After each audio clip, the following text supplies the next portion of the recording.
you doing? What's your name? Kelly. Kelly, I'm Frank. Nice to meet you. How old are you? 36. 36? All right. Where are you from? Northeast Philly. Northeast Philly.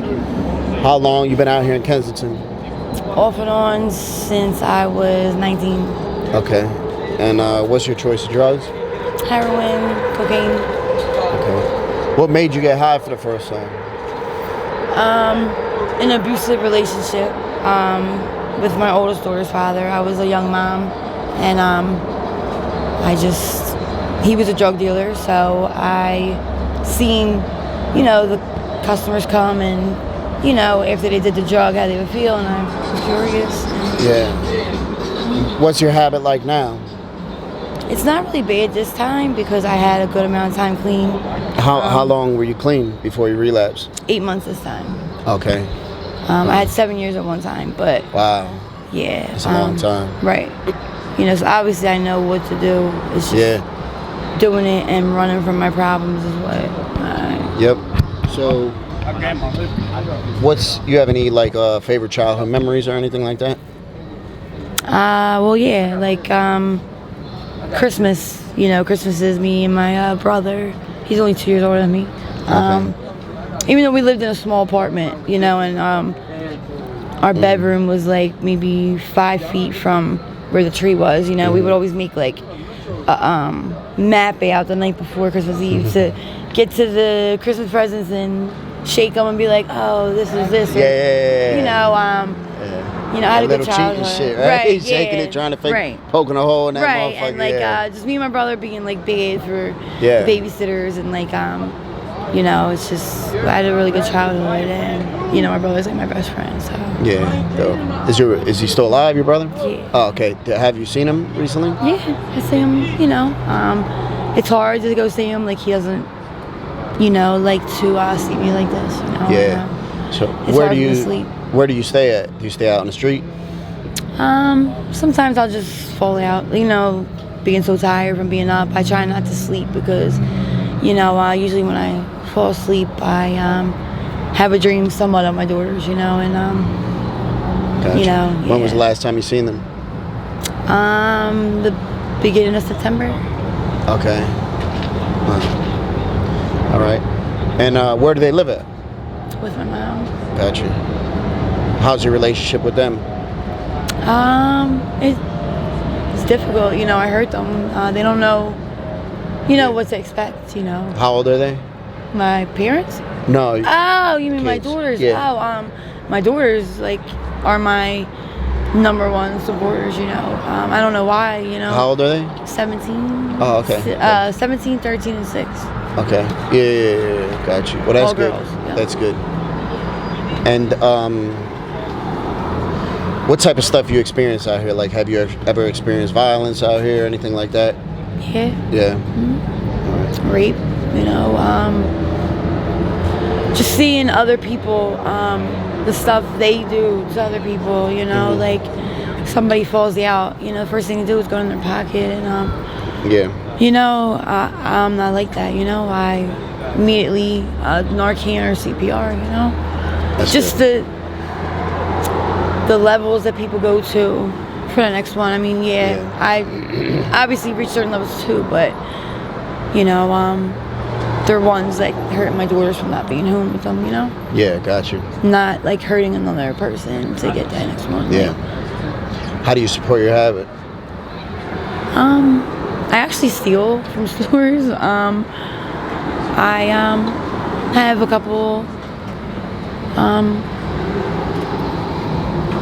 friends that I can pretty much go to. Some expect things. Yeah. What it is. Do you work the streets at all? No, I don't. I'm so scared of my daughters. I have before, but my daughters being older, because my daughter will come looking for me, and I'm scared that she'll see me like that. Not saying that that's any better, that I'm not. No, I know what you mean. And in the past, when you have you had bad experiences? Is that where you experienced the rape? I got raped, yes. What happened? We got into his car.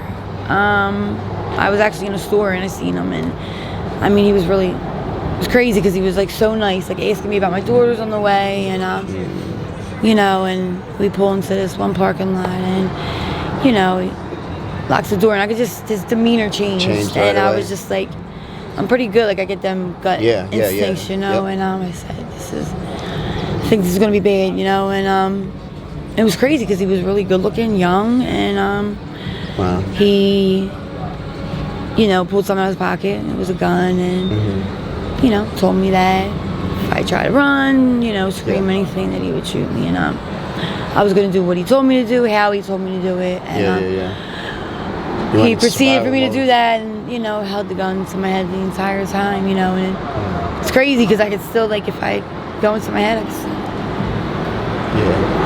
Now, when you were doing that, did you notice, like, were the guys, were they married guys, single guys? Well, this kid was only like 20, I think, you know, so. It's hard. And I remember telling him, I was like, where? I bet. Yeah, because I could still feel like the cold metal of the gun. Wow. And what did, like, how did the situation end? Did he just let you out of the car, or you know? Yeah, he told me to get out and stand in front. I'm like, why does he want me to stand in front of the car, you know? And he started the car and backed up real fast. And I was like, you know, make it the license plate. Yeah, so he had, obviously that wasn't his first, you know, because he didn't. He knew exactly what he was doing. I'm sorry that happened, man. That was the first one, It happened numerous times. Second one was on the streets. Someone came up from behind me, you know. I had like a wire whisker on my neck and proceeded to pull me on the tracks. And wow. I remember getting a picture of my daughters. Wow. And I said, they're not gonna grow up without me. You know? I just gotta give me the strength to fight back, you know. As he was pulling me down, I headbutted him, and you know, they got him off of me, and it was summertime, so I had sandals on my heel, and as I'm running up the hill, he grabbed my foot, and I just slammed my foot as hard as I can against his head, and with the heel, and I started running. I got away, and I remember running for blocks because I swore he was behind me. Yeah. Did you ever bother going to the police or anything? The second time, because I was running, someone stopped. And now I know why a lot of people girls don't want to, you know, because you know, they question what were you doing? Yeah, of course. You shouldn't be out that time of night, and almost like it's justified because I hear a lot of women say that, and that shit gets me upset because, listen, no matter what we're doing, it doesn't mean that anybody has the right to do anything to us. Right. You know what I'm saying? Scary, it doesn't matter like, if you work in the street. Yeah, people don't have the right to take walking down the street, like, my daughter, like, when she was my 13-year-old, she was younger, used to like to come up behind me and scare me. Yeah, never. And I bet. So anybody comes up, I hear footsteps, and it's like, you know. So I mean, that stuff will never go away. I get it, but you know, I've been through counseling and stuff to help me get through. Good. You know. Good. Yeah. Like I said, I'm sorry that happened to you, man. You didn't deserve that. It's a shame, man. I'm sorry you had to deal with that. Did you ever see any of the guys after? No, just isolated incidents and never seen them again. But you know what? It gives me that strength. Like when I'm out here and I see young girls out here, you know, I kind of like take them under my wing and you talk to them? Yeah, like, you know, just like when I'm in recovery and I'm clean, you know, I grab the new person and you know, I said, at least if I'm out here not doing what I'm supposed to do, at least I can do something positive, you know. Good. Any advice you'd give to anybody who's thinking about coming out here to get high? You know, because people hear about Kensington, they be like, I want to go there. Listen, you come out here and no matter how, listen, I lived in the Northeast, which is like the end of, 4 stops away, and I'm stuck in a 4-block radius, you know, and these streets will eat you alive no matter how strong you are, how, you know, it has no discrimination at all. They don't care what you have. I thank you for sharing your story. Like I said, I'm sorry you had to experience that, man. I like to. At one point, I wasn't able to even talk about this, but I learned that it's not about me no more, and if I can help at least one person, it served its purpose, Absolutely.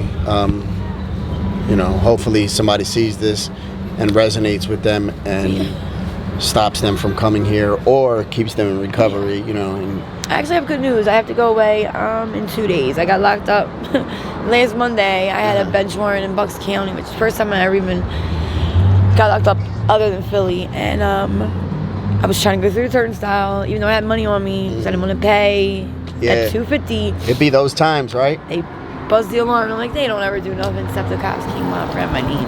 That was a blessing in disguise because, of course, Bucks County came to get me, and I seen the judge, and he said, I'm going to lift your warrant, but you have to go to a drug and alcohol assessment in 5 days, which obviously you can clearly tell that I get it. And he said, if you don't, I'll have a warrant out for you, and you will go upstate, which I've never been upstate. So that's a big motivation for me to make sure I do this. So I'll be on away in 2 days. Good. I'm going to give you a card with like my info on there, and when you get clean, I'd love to interview you again. You know what I mean? To do an update. And Absolutely. I don't even want to look at the screen because I'm nowhere near what I'm supposed to look like. And, but that's all right though. That's all right. You know what I mean? That's all right because you'll get there. Because then, when you get to interview me again, it'll be gets better and better. Yes, and remember to love yourself. You know what I mean, and know that you're worth it. Because that's hard for us to do. We're out here ripping and running. We're lying to people. We're lying to ourselves. We gotta love ourselves. That shit is hard. Validation from a man, And, this last time I got clean, it was like 5 months. I had almost 5 months clean, and I said, I don't need no man. The whole 5 months I wasn't with a man, didn't think about being with a man. And that feeling that I had, like, finally, knowing I'm pretty because I say I'm pretty, Yeah, you're a beautiful woman. Look in the mirror, right? Yep. And then here comes a guy, I think we all find that. I'm not saying he's the reason I relapsed because, he was a big part of my life for this. Yeah, I think we all find that. You need outside validation. Things started happening with him. I immediately started, what did I do wrong? What did I, and stopped focusing on me, and he became needed that validation again. And so this time I know, no men at all, at least for the first year, they say. Focus on yourself. Right. And you'll be all right. You'll be fine. I can see you got a good head on your shoulders. As long as I have my daughters. Yeah, and you've been in recovery, so you could do it. You know what I'm saying? It's not like some people who've never been in recovery, never had no sober time, they'd be like, I can't never do that shit. You've done it already. You've done it, so you can get that shit back. It's not going to be easy, but it'd be worth it. Absolutely. All right. Absolutely. I thank you very much. You're welcome. And thank you. Can I have a hug? Yes. Thank you.